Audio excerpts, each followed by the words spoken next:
upon nonsense. But through the process, I did it to myself. I treated her like this and she reacted to my help. I got a broken heart and finally made myself get well. Why they testing my gangster? These spirits testing my gangster. Why they testing my gangster? These spirits testing my gangster. Why they testing my gangster? These spirits testing my gangster. Why they testing my gangster? These spirits testing my gangster.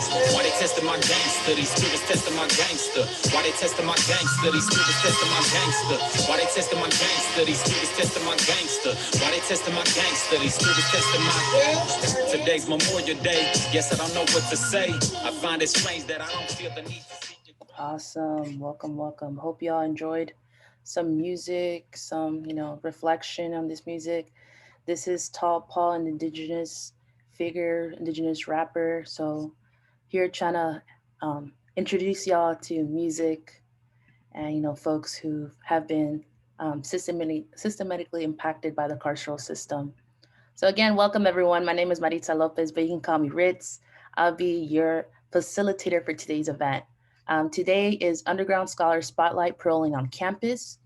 Again, introduce yourself, say where you're from, what city, what school, anything like that. And, we're all here to connect. Before we get there, I just want to start with some, Zoom etiquettes. Y'all, like, if you feel like your background or video might be distracting, please turn off your cameras. I would ask everyone to respectfully mute themselves if there's any background noise. We want to be mindful to our guest speakers who are here present today, taking their time to share their stories because we are here to elevate, hear from them, and understand if in case there's another student on our campus who currently is paroling, let's be mindful and see how we can help and better serve them in our communities. So to start off, I'll read something from Center for Our Leaders on Urban Solutions, just to kind of in perspective share about avoiding the word using like convicts, inmates, and all that. Like it's very derogatory, dehumanizing the individual. So as Center for the Leaders on Urban Solutions says, in an effort for assist our transition from prison to our communities as responsible citizens and to create a more positive human image of ourselves, we ask everyone to stop using these negative terms and to simply refer to us as people. People currently or formerly incarcerated, people on parole, people recently released from prison, people in prison, people with criminal convictions, but people. So remember that we all are people at the end of it. Since we are focusing on paroling on campus, I also want to share with y'all Parole Reform for Education, AB 277, AB 2342. In 2019-2020, it allowed people on parole to earn early release from parole, completing college and other educational programs. One of our USI members at Berkeley, Daniela Medina, provided expert testimonies for AB 277 in Public Safety Committee in 2019. AB 277 didn't pass in 2019, so we tried again in 2020, which was passed by the legislator but vetoed by the governor partners. So we are continuously advocating and pushing our efforts.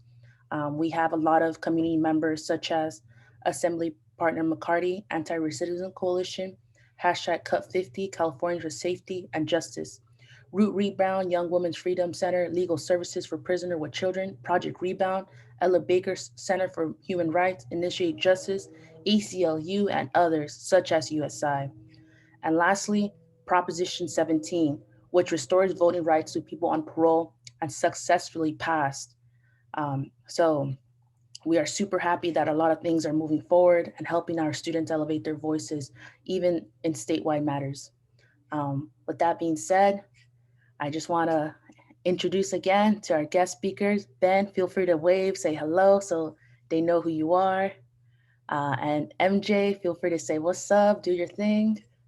Um, and first off, I'm going to introduce y'all to MJ. MJ will be sharing her story, their story, and they will be, adding more about their experience about paroling on campus. So, Missy MJ Hart is an artist, abolitionist, and gang member turned activist after surviving the horrors of criminal injustice system.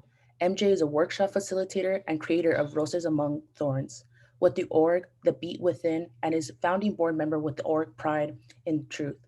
MJ is a community outreach coordinator with Underground Scholars Program at UC Santa Cruz and recently earned their bachelor's in psychology with a minor history of consciousness. MJ is also a graduate student at Claremont Graduate University in a positive development psychology program, and it is a youth organizer with Coleman Advocates. MJ strives to put the weaponization of their mind in action, organizing grassroots movements in their communities and beyond, pushing hardline for justice and transformational healing. Give a round of applause for MJ coming through.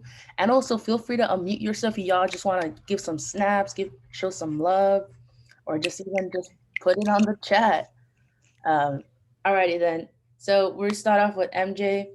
MJ, I want to ask you, what is parole? Even though there is a dictionary definition, I want to hear from you. How do you define parole? Well, I'm gonna define parole exactly how I define probation. They're both the same.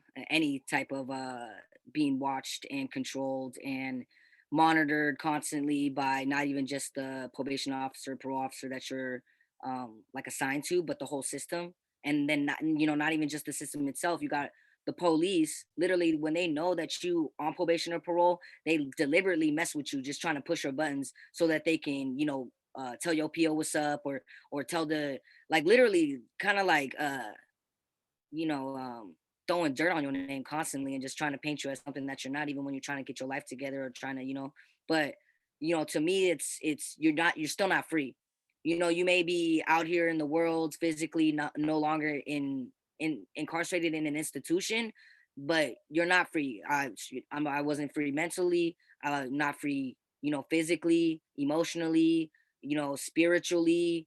Literally, it's like the consistent policing that's like manifested inside of you, to where you're just policing yourself and you're not even really being fully aware of it until you start to begin to see the differences of. So I was, when I first got out and I was going to community college, I was, I was on probation. And and then I got off probation, and then I finally seen the difference of like having some room to breathe, and seeing that what I was talking about, constantly policing myself. And now I'm also dealing with the system again. So it's like, but I was arrested while protesting, so it wasn't like I was like, popping off like how I used to when I was figuring out right from wrong, and but yeah, it's just this constant uh overwatching power over you, and constantly, no matter, you have this, like, for myself, I always had this, like, it just makes me so mad too, because it's still there, this constant threat that in a minute, no matter what, even if I didn't do nothing wrong and they said I did it, I'm going getting locked back up. And then everything that I built, I have to restart it over and over and over again. It's just this constant cycle of criminalization, incarceration, not even just your physical body, but your mind. It's just constantly this constant continuous cycle of institutionalization. Um, but yeah, we have other questions too, right? So I want Ben to also say it, but but pretty much, the dictionary is you're being watched. You have orders, you have court orders that you need to abide by, and you can't uh have weapons, drugs, any of that stuff, of course, and it's just, but it's a constant breakdown of your spirit, your identity. You don't have freedom to even like go outside of the county. You don't have freedom to even go to another country or like anything. You're just constantly locked in the system.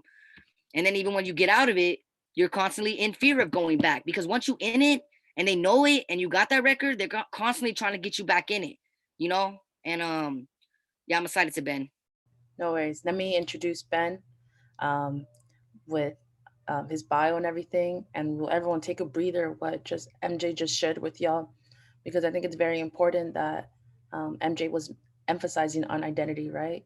How someone's paroling on your identity, and it kind of falls into the title, paroling on campus, paroling on your identity, hyper policing. So thank you, MJ, for sharing, like explaining that definition, right? Now let's transition to Ben, and Ben, we'll ask. I'm gonna ask you the same question, okay? But let me highlight your success, everything you worked hard, because this is what we do. Underground scholars, we highlight each other and everything. So Ben Williams is currently a resident of Moreno Valley, California. William was released from prison in August 2015. He enrolled in Moreno Valley College in spring 2016. There, he earned 4 associate's degrees, each with a great distinction: 1, math and science; 2, humanities, philosophy and arts; 3, social and behavior studies; 4, communication, media and languages. In 2018, William transferred to UC Riverside as a sociology major. In 2020, Ben earned a Bachelor's of Science in Sociology and magna cum laude. After taking a gap year, Ben applied graduate school. In January of 2021, y'all, he was offered admission into the University of Wisconsin-Madison Sociology PhD program, the nation's top sociology PhD program.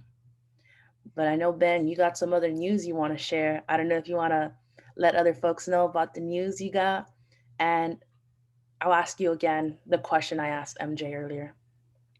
Oh yeah. So hi everybody. I'm Ben. Thank you for that nice intro. Yeah, I got offered admission from Wisconsin and a couple other schools.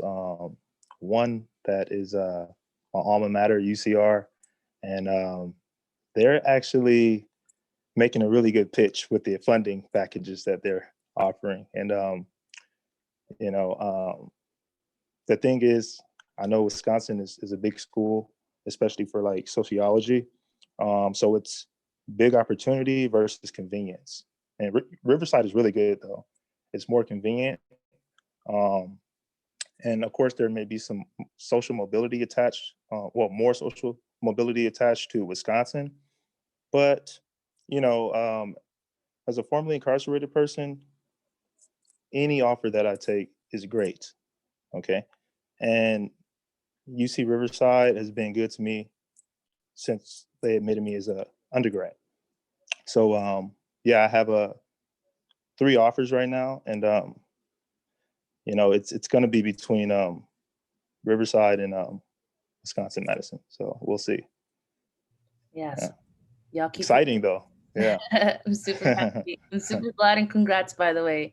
Yeah. Um, y'all gotta keep yourself connected, posted. If you know any scholarship or resources for our young fellows over here, help them out. Drop information, resources, even to the chat. That's gonna definitely help our scholars here. So then, as I Yeah. asked MJ that question, how you define parole? How do I define And really parole? your story, right? Okay, yeah. How's it attached to my experiences?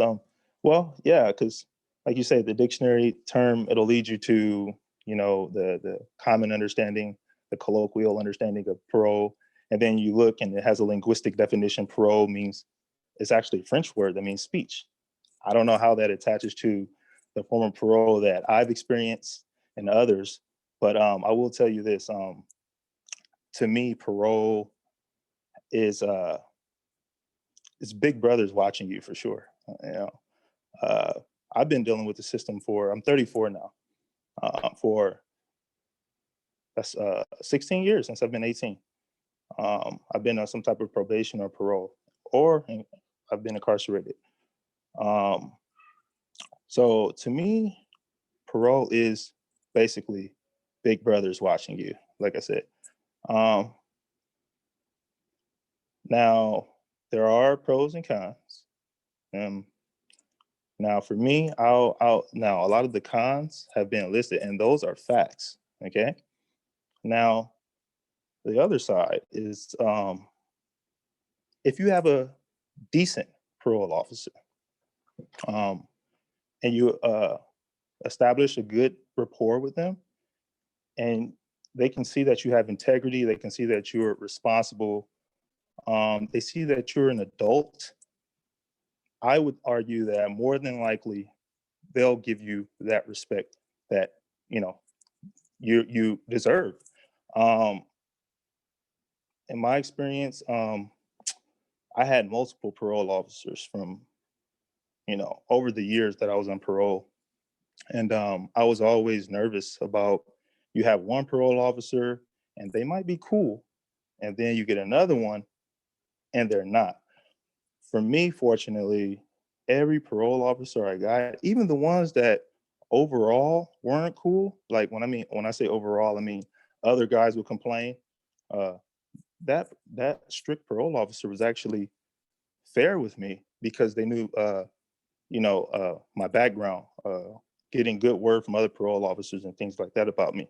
So, um, in my experience, it was tough, but overall, I have to say that they were fair because they gave me the flexibility and the space to run my program.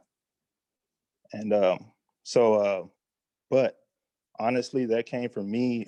Also, I did have to let it be known that, hey, this is what I have going on and this is what I'm going to do. I'm compliant. So therefore, I shouldn't have any interference, with what I'm doing.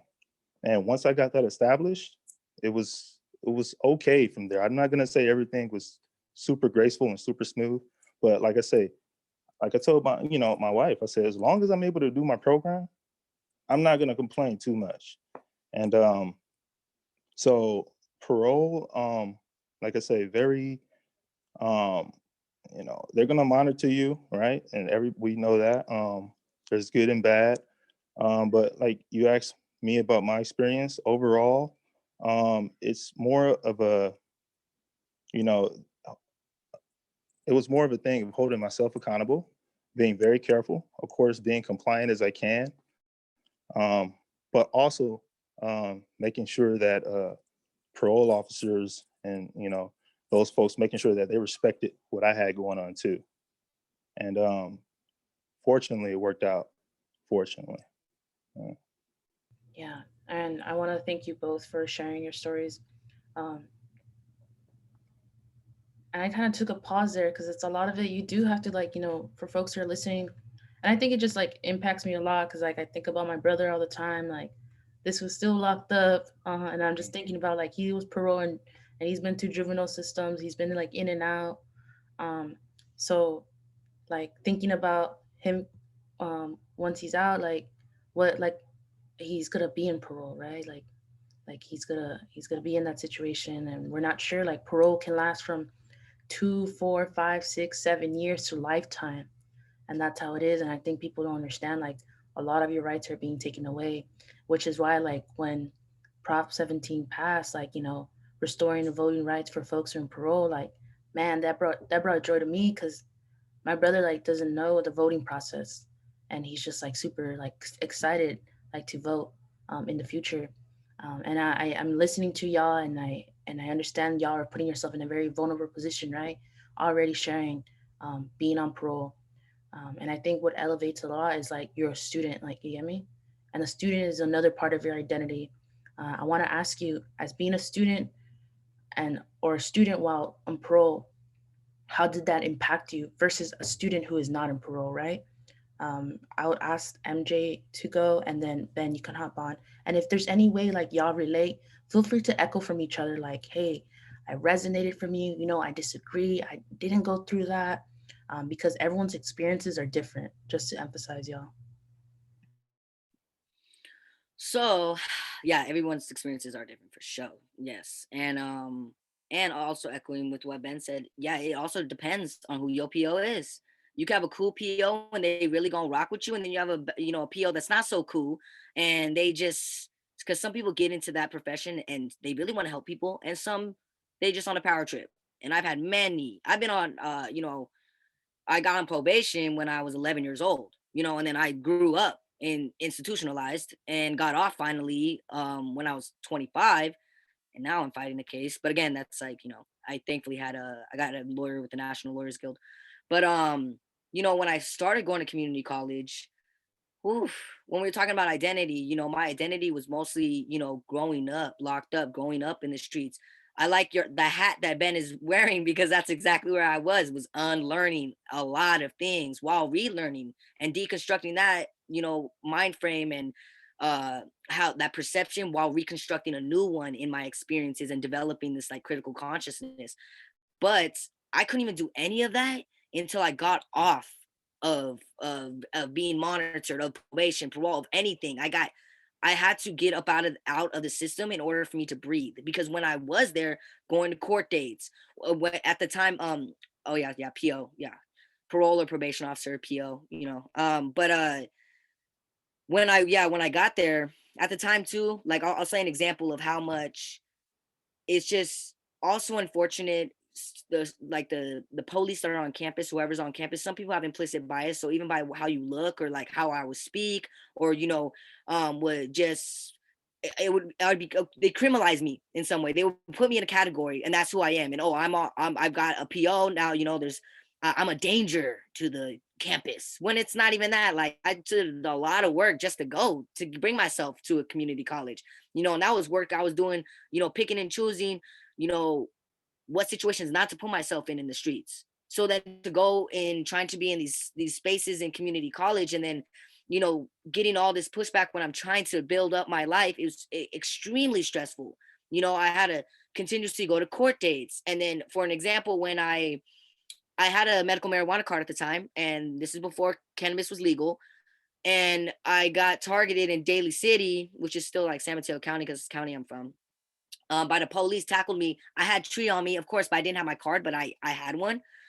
I go to school that Monday. The police literally told the chancellor, the dean, my job at the school, said before I even had a chance to tell them what had happened that weekend. So literally already they were over. That's what I was talking about, just trying to like put my name bad in these spaces when it wasn't even bad. I just freaking had weed in my pocket, but just all this. And then it created this dynamic where people were scared of me on campus because now everybody knew I had a PO. Everybody knew, that was mirrored when I was in high school. I remember being in high school, continuation school, my PO coming through, showing the whole class she got a piss cup for me to piss in. Come follow me to the bathroom, and like it was just re-traumatizing me in these spaces. And I'm over here on another level now, trying to elevate and better myself. And it's just that constant pushback and that constant beat you down. And thankfully I reached out to like one of my old POs from when I was a kid, who helped me get like some paperwork that I needed in order to get like some financial like scholarships, because I was also like in the foster care system, but through probation. Like now it's like dual, but back then it was all through juvenile probation. But and thankfully that's what I'm talking about. Cool PO. She wasn't even my PO. She was just a PO that was in the drug court program I was in for smoking weed. Just saying. I'm so glad weed is legal now. But just saying, because criminalizing the stupidest thing. We got people doing life for in other states for having just a little weed in their pocket. It's ridiculous. It just creates a whole bunch of trauma and all this dynamics for people. But yeah, sorry, I'm getting off track. But it was extremely like alienating also to move on campus, and like people kind of know about you when you ain't, and it's not even really like what you're about. So like being in these spaces, it was all messing with my identity. Then having my job, like they were tripping off me, and I had already told them. It was just like this constant like trying to reclaim myself, trying to not just like my ideologies and on my own way of thinking, but like my physical being as well. Because if I had any contact with the police, I'm getting violated. If I go out of county and I got stopped by the police, I'm getting violated. If I'm on these spaces and the police on the campus come mess with me, I'm getting violated. It's just constantly over having to hyper police myself to be in these spaces, and then stressing off everything else I got to deal with my PO. I got the curfew, or if I had an ankle monitor, I can only leave at this time and make it back at that time. But what if I miss the bus? Like you're just constantly stressed out. So imagine having to focus on your studies while focusing on trying to meet all these demands of being, on probation or parole, and it's just so draining. And then like to have like your fellow students kind of making all these judgments about you, and they talking about you because you can tell by the way they're looking at you, and you're over here trying to not be painted like that anymore, trying to grow. Because I mean, as a kid, we're learning all this, right? And we're growing up and we're learning our identities and figuring out who we are and everything. And it's just extremely exhausting. It's extremely exhausting to have to deal with this system and then deal with, the environment there when people are just, especially if they don't know. Like I know we've done a lot of talking to lately, like Froggy saying like, what kind of people do you imagine to be in the class? Would you imagine if someone's been formerly incarcerated in the class? A lot of people, they don't, so it's learning, like it's a struggle to navigate all these spaces in, going to school, say I got a test or like all these different things. And then I have to tell my PO, and then I have to tell my teachers, everyone, like I got court and I'm going to miss class and I got to make it up. It's just a whole other dynamic that's extremely exhausting. And little things like what Ben was saying when he's like, I'm a straight up person, you'll see my integrity and what I'm about and speaking about that. But then you have people like the campus police who they don't care what kind of person you are. They just know that you got a PO and being watched by the state, and that you're a threat to them. And so then next thing you know, everything that they're doing is just trying to paint you in a bad light. They ain't no room for you to breathe and no support. It's just extremely exhausting. But yeah, okay, I'm gonna let Ben go. For sure. Go ahead, Ben. And also, folks, MJ was kind of dropping all our names and acronyms. So just to clarify, PO, as I dropped in the on the chat. Also, for folks who will be viewing this in the future, POs, parole officer, you're gonna be hearing all these acronyms here and back and forth. I would also include links of what we were sharing today. Berkeley Underground Scholars links on terminology language guide, Prop 17 passing, as well as Daniela Medina being involved in parole reformation for education, AB 277. So go ahead, Ben, and continue the conversation as in your experience paroling. Okay. Yeah. So that was raw. I mean, MJ is keeping it real. And I like to back up a little bit. Now, like, I just want to be, honest as I can about my experience, and but to be, even more open and honest. It, like I say, I've been dealing with the system since. I'm not on parole anymore. But since 18 to just recently, I got a parole, right? So it's been a long time. So that means that when I say, I figured out how to, well, I didn't even say I figured out, I just kind of gave some ideas about how to, establish a good rapport or having some integrity, letting them know, hey, this is what time it is. Let me do this. I'll be in compliant. We're good. But you know what? MJ is right. I mean, it's a lot of hardship involved. So it took me maybe, I didn't really learn how to do parole until I was like 29. Okay. So that means it took me, over 10 years of, being on probation and parole, being incarcerated. Even when I was incarcerated, I was like, when I get out, I don't want to just be stuck. I don't want to, I mean, just, for a formerly incarcerated person, when it comes to like job opportunities, the default is the warehouse. I didn't want that to be all that I could do. And I'm not knocking anybody that does it. I'm just saying, I wanted to be able to have other options. And so it took me a while to learn thinking, even like I said, when I was incarcerated, how to overcome this stuff. And so it wasn't like, every parole officer is going to be cool. They're going to respect you. It took me, like I said, about 10 years to figure this out. And even then I still had issues. One thing that really impacted me is the most time that I did was 6 years. And that was just behind a probation violation. Okay, not a new case, not anything, a probation violation. Okay. So that right there, 6 years. I know other people who have got they received 3, 4, 5, 6, even 10-year probation violations for, they might have been on probation for maybe say a robbery. Let's just say a robbery. All right. And be careful, because a robbery could mean different things. There's a lot of variation. A robbery can be somebody stole a candy and ran out of the store, and the security guard tackled them, and because they tussled, it's a robbery, because now you're using force and fear at that when you're wrestling with the security guard. So it varies. And sometimes it can be, a real life robbery. But anyways, that's beside the point. So a robbery, somebody could be on probation for that. And probation means maybe it wasn't too awful because they're on probation, right? They didn't go to state prison, but they can have a joint suspension. Now, I knew a guy that had something like that, and I think he got a DUI. So a DUI, because he was on probation, had the joint suspension, he got, I think, 4 years. So it is like walking on eggshells, and it can impact a person's mental health.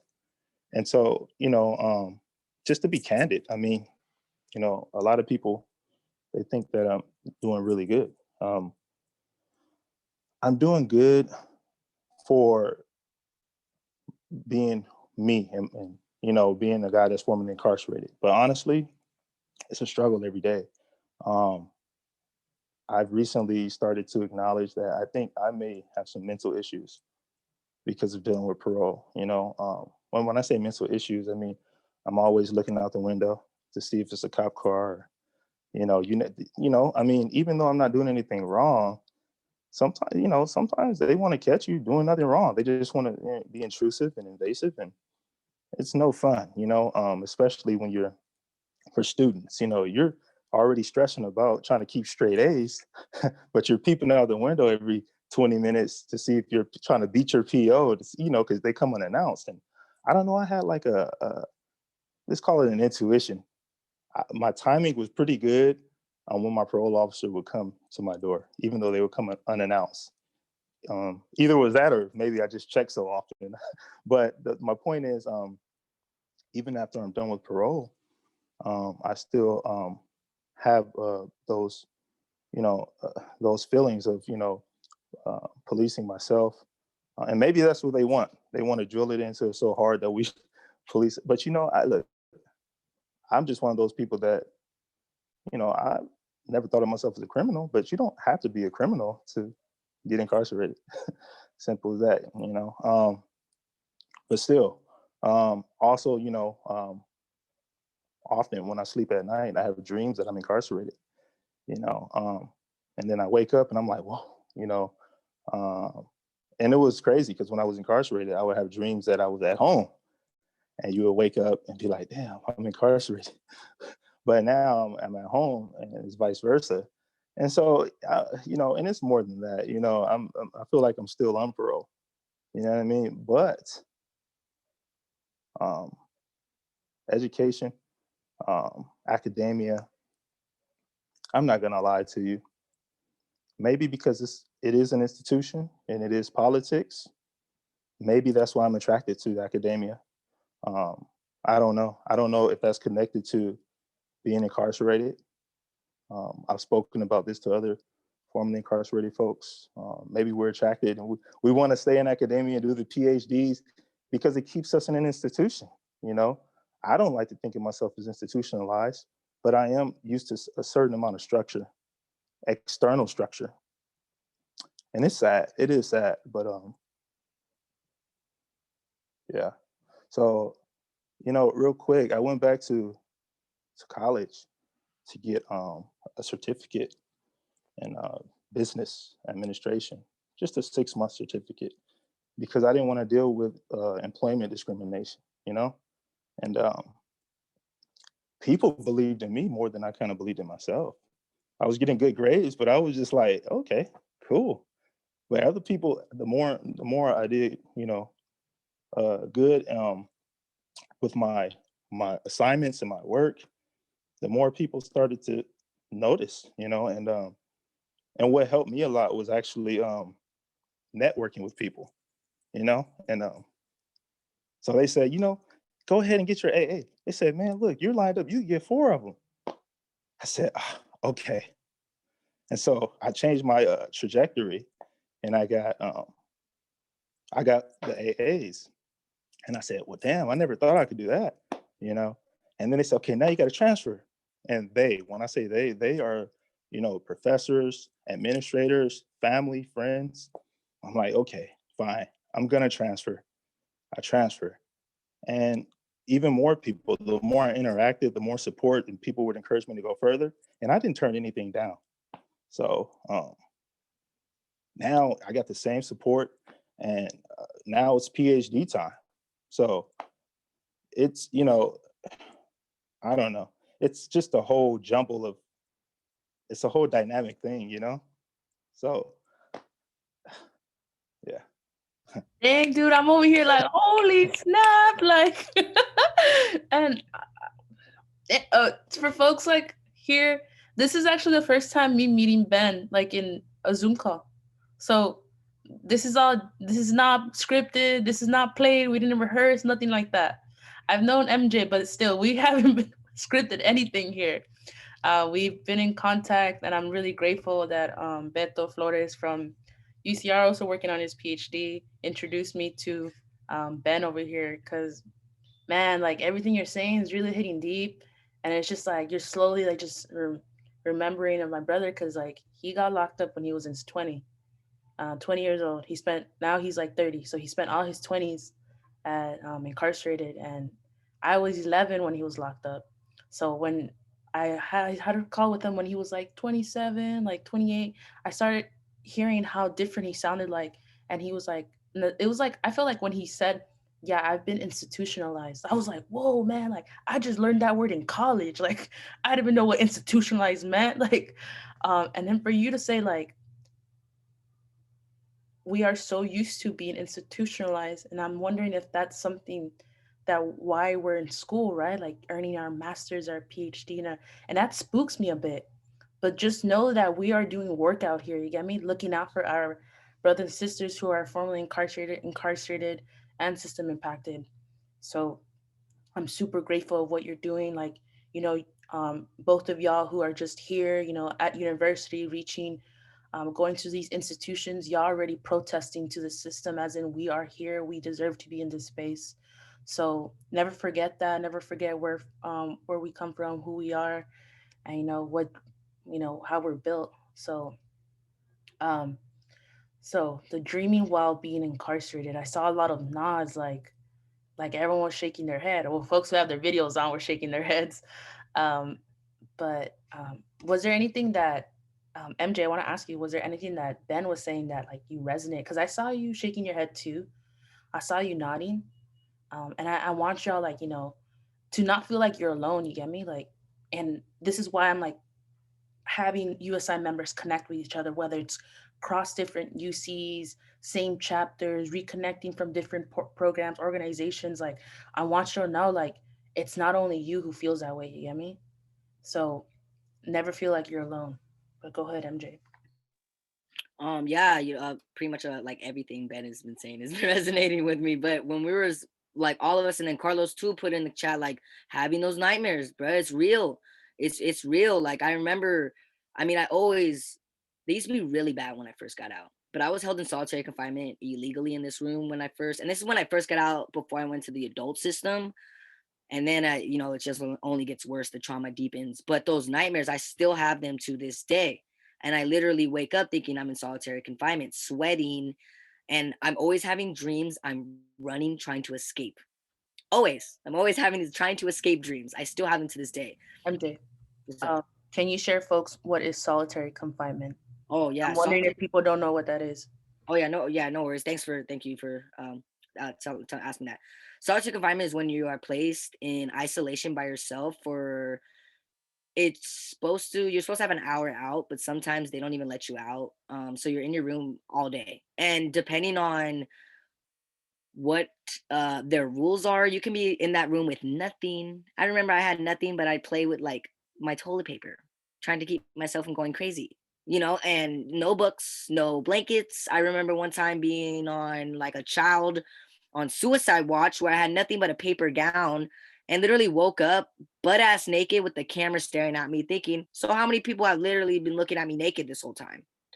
And then I've been in solitary confinement many different times. Then they open a new facility. Then you're in there in a whole other wing, isolated. But you're basically, and the time that I talked about. So when I was, yes, Albert Woodfox. He actually has a book that he wrote called Solitary. If y'all haven't read it, y'all should cop that. He is the person who's been held in solitary confinement the longest in history. Like 40 something years, y'all. I think it was like 42 or 46, something like that. It's fucking crazy. I cannot even imagine that. And that time when I unfortunately, the circumstances of that had happened the night before my 18th birthday, I ended up getting incarcerated for attempted murder charge. But I had been released from the facility 2 months before, like off probation, everything. They were like, you know what, here, we're going to release you, which they were strategic about that. So I couldn't have any services from the county because you have to be 18 when you're in custody. You have to turn 18 in custody to get like aftercare services. They let me out. Those circumstances that happen, and a lot of people don't realize when things happen like this, we are learning and I'm talking about with like when you have to protect yourself with something that's like forceful. We're learning surviving the streets, and we're going through all these traumatic things that you know we're literally conditioned in these different ways and conditions to protect ourselves. And I'm a little person. I'm like 5 feet, bro. So you imagine if I'm coming up against someone that's like 6'5" or something. I'm gonna do what I gotta do to protect myself. And I ended up, unfortunately, I got incarcerated, and I put in solitary confinement illegally, and that was the worst time ever because I had no human contact for months. Like I was no hugs, literally I all by myself. That was the most. To this day, I'm still dealing with stuff, and I am going to be 31 years old this year. And yeah, it's real. It's real, and I think this also goes to, because I know I talked about my experience of being like having a PO and being in community college. When I transferred, I thankfully right before I was off, I got off. But when I transferred into, and this goes into like the institution that I transferred in, I was blessed with the Carl S. Peacer Scholarship, so I pretty much like won a full ride to UC Santa Cruz. So I lived on campus, and part of that means I can only live on campus. I can't live off campus. And when I got here, oh my gosh, everything reminded me of being locked up. The mattresses are like the mattresses in jail, but a little better, a little more bougier. But literally, everything was just the dining hall, the hyper policing. Like I remember my first night moving into my apartment, RAs trying to they wrote me up to go to this conduct meeting for something that wasn't even in the housing contract. And of course I advocated for myself, and I was like, you can't just be making rules up because you want to, and have me go through all this stressful stuff, and then I was being stalked by a CSO. It was literally like I was being locked up again. I went to like 3 different conduct meetings. All of them were bullshit. Oh, sorry, because all of them were BS. They all try to construct stories on me. But when I went to these conduct meetings, I advocated for myself and actually was like, no, this is so inappropriate that this person is sneaking in, like looking in my window and then banging on my door at 2 a.m. They should be held accountable. They should not be allowed to be peeping and tomming and then make up a story to get them out of it. It's literally mirrored as exactly like when I was locked up, And I think for myself, why, I remember, okay, first I'm gonna say, I remember when I first got out, I missed being locked up. I missed being locked up and being in the group home when there was heck of people around, because I never had that. In the streets, I was just, alone. I was homeless, on the run. And there was actually some type of, it was like being locked up was a space where, which is really sad, where I kind of got to like be myself, but also criminalized at the same time. Like I could play around horseplay, but then I have to serve like a couple hours in my room. I don't know. It was weird. It was weird, but there was that structure of it, right? And like this kind of like you're stuck with all these people, so you have to like get along or not get along. But there's people, and we're all going through the same thing, and we're but yeah, and then so going into that with the institution, because I was institutionalized when I got out, and I feel like in our society, this is one of the only ways that we can do the work that we want to do, is because we have to get a degree. We have to go into these institutions. We have to, kind of abide by their rules right now. But in doing, getting these degrees and getting up on their levels, it's like, look, bro, I'm on your level now.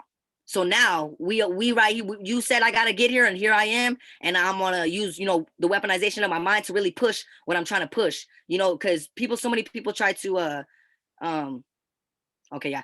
Okay, yes, I'm gonna pass it to Ben. Much love, y'all. Thanks for tapping it. But yeah. So let's keep it like that. Weaponization of the mind. We're gonna transition to Q&A in a couple minutes. So if y'all have any questions, if folks in the audience, like hold on for it now, or if you want to ask questions in the chat, by all means, drop it, and I'll ask folks in the audience. But I want to leave this last question to Ben.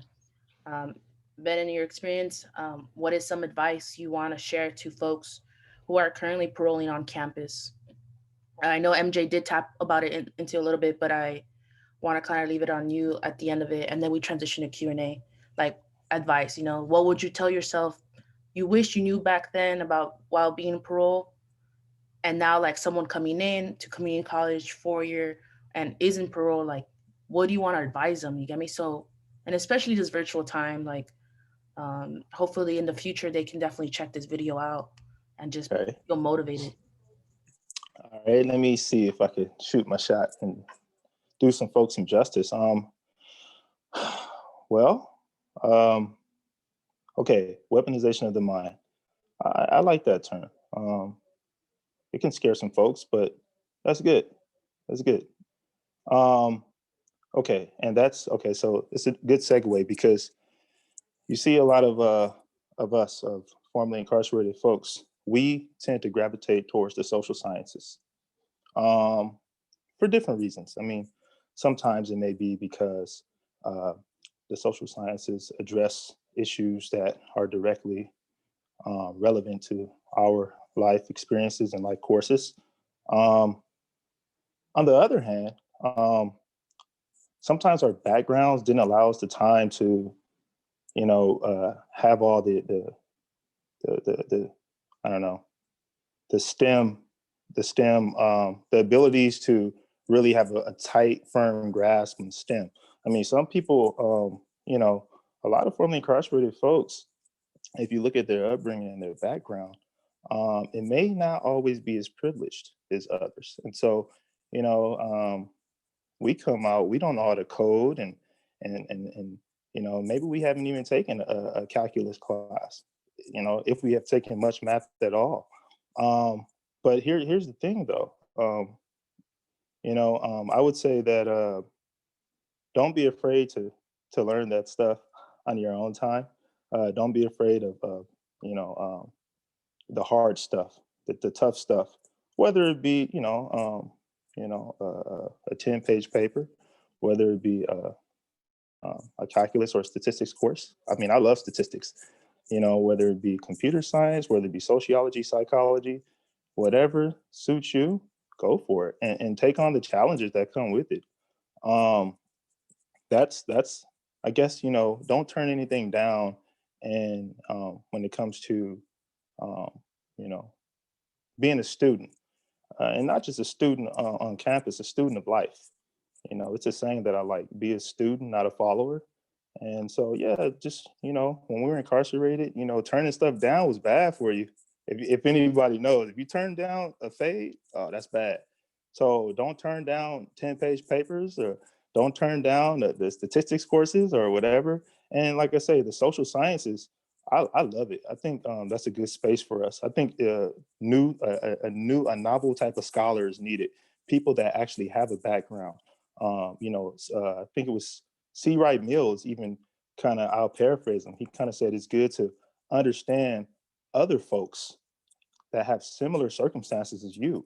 That way you can go out and do the right type of you could answer, or at least ask the right type of questions, sociological questions. And I believe that. I believe that even though I have my own experiences, subjective experiences, I can still be objective and pretty value free. And so the social sciences are great. And even if formerly incarcerated folks want to go STEM, that's awesome. So I guess the big takeaway is just have no fear, especially going into school.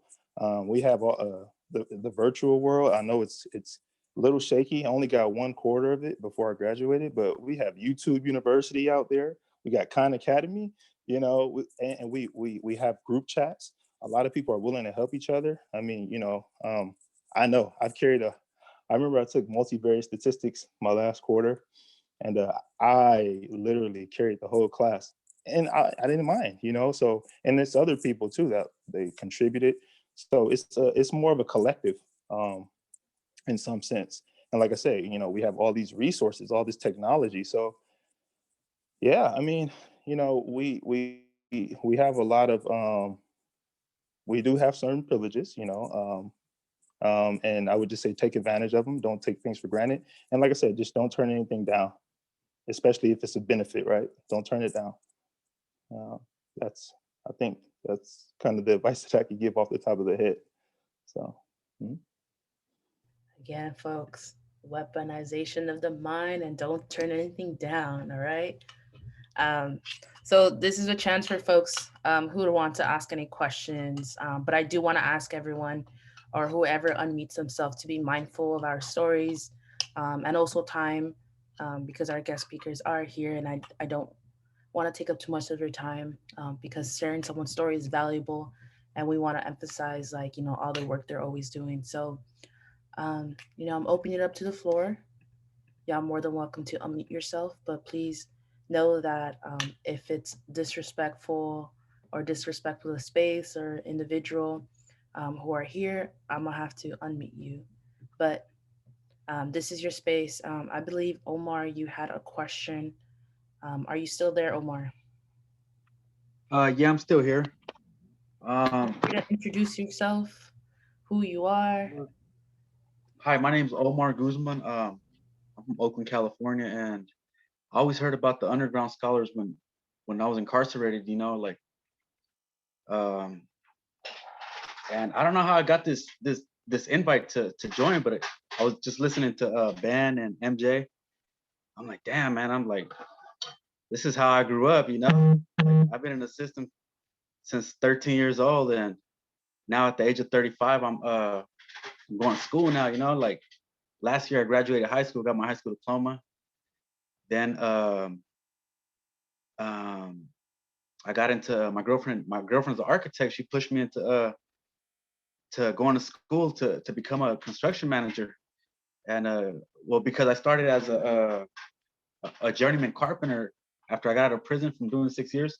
Like Ben, I did 18 to 24 for carjacking, and I got out, and first thing I did was get in the union. I was blessed enough to get in the carpenters union, and I didn't know I was gonna do something great for myself with the trade. So um, here I am 10 years later, like, wow, I'm making good money and shit. Like, and I'm like, damn, there's more to life. Like, I'm bored. I'm fucking bored at work. Like, I don't like, I'm tired of this shit. And my girlfriend's like, hey man, you know what? Go to school, like get out the field and get into the office. So I took up construction management in Laney, and then I was like, man, this is cool, but it's still kind of boring. So I took up architecture. That's what I'm doing now. Um, I just got out of federal prison last year. I did 2 years for being an ex-felon in possession of firearm. Um, just make a long story short, about 5 years ago, I got shot 14 times on 69th. That's where I grew up. That's where I'm from, and yeah, that shit changed my life. Like, I went through a lot, like, and just being a two striker, being a Chicano, and growing up in Oakland, it's like Oakland's like a city that forces your hand growing up, and I was just like, damn, man, like for a while I want to retaliate to the folks that did this to me, but I was truly grateful for a second chance at life because it just changed my view about everything, and yeah, I just wanted to do something great for myself and my community. That's all I wanted to share. No, thanks, Ben. I'm so happy that you were open enough to share your story. And I don't think you didn't mention you're from Laney College. Now, am I pronouncing that right? Is that where you're currently going?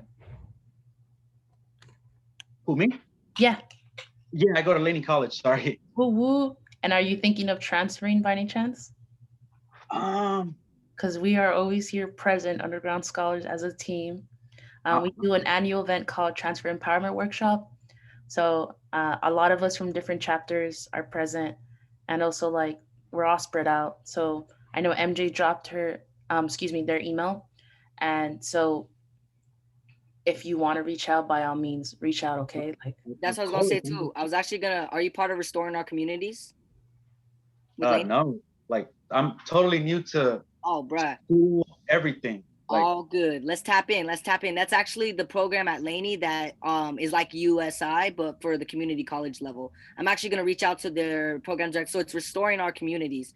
I'm actually gonna reach out to their director to get the because we just started as a chapter here at Santa Cruz, so we're starting to, you know, reach out to the community colleges. That's what I'm really going to be focused on this next quarter. So yeah, let's tap in, bro, and get you, because we're also getting together a transfer event that we're gonna invite all the community colleges to, because it's coming up to like apply for, you know, schools to transfer to. So yeah, let's tap in. I put my email, and Ben also did, in the chat, so you write it down and shoot us an email, and we can support you.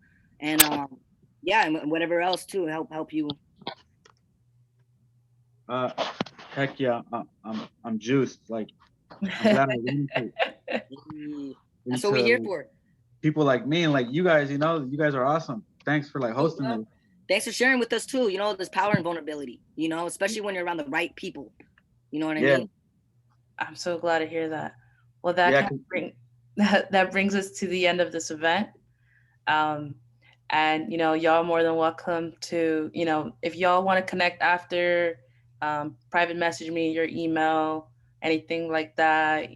Feel free to share your love, thoughts, and comments onto the chat, and just, you know, unmute yourself. Give them a round of applause, Ben and MJ, for just doing what they're doing. Like, it's acknowledged. I want them to be acknowledged for sure.